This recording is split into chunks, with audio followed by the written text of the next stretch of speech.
What's going on, everybody? Welcome back to the channel. Hope you guys having a great day as always. If you guys haven't already subscribed, make sure you guys go ahead and hit that subscribe button. We're closing in on 3,000 subscribers, which is awesome. So in today's video, we're going to go over the first 5 mods that you should do to your Jeep WJ. This is just my opinion, but it's kind of what I figured out by building Jeeps for the last however many years and going off-roading with them. These are my opinion, first 5 mods you should do to your Jeep WJ. So let's go ahead and head out to the Jeep and get right into it. All right, so now that we're out of the Jeep, let's go over the first thing on the list, and that is definitely a quality lift kit. Do you want to do cool things like this?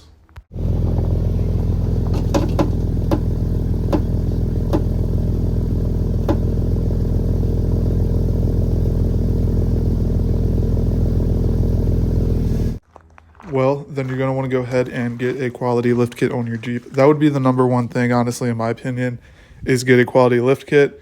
You're going to kind of want to go ahead and get one that's actually nice to start with, because if you get a cheap one, you're going to end up replacing it later down the line, kind of like that Grand Cherokee right there.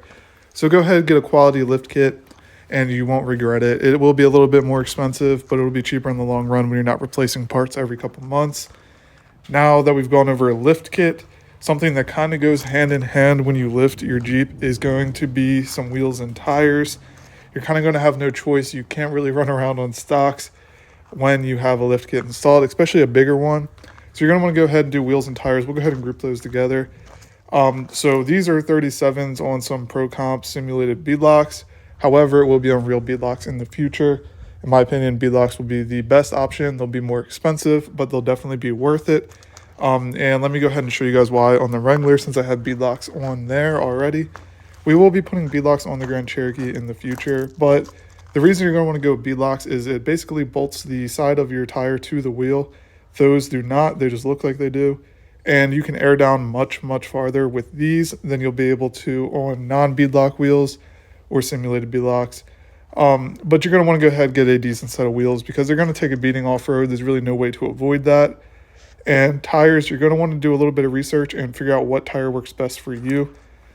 Next up on the list is going to be lighting. So lighting is very important with the just basically the look of your Jeep.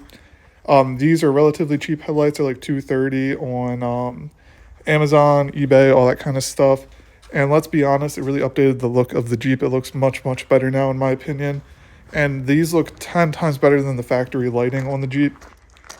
To give you guys a little bit of a comparison, here's the factory lights we took out. They're just very outdated. I mean, they're 20 years old. And in my opinion, the new ones look better. I will be refurbishing those though, so you guys can see how to do that in a video. The lighting really changes the look of a Jeep, so I definitely recommend it. It's a cheaper mod you can do, relatively easy. You install it in like 10 minutes. So the next 2 things are actually going to be inside of the Jeep that I'm going to talk about. Now, these aren't really performance mods, but they are really, really nice to have. And once you have them, you're going to wish you did them sooner. And that is LED lights for behind your gauge cluster. A much better look. They're much brighter, just better all around.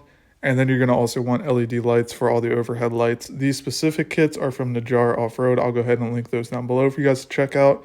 He was kind enough to send those over, so go ahead and show some support to him. But I definitely recommend upgrading these.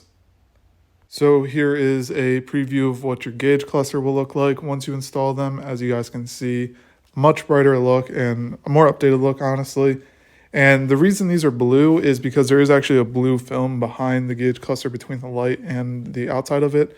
So you can go ahead and remove that and it'd be whatever color you want.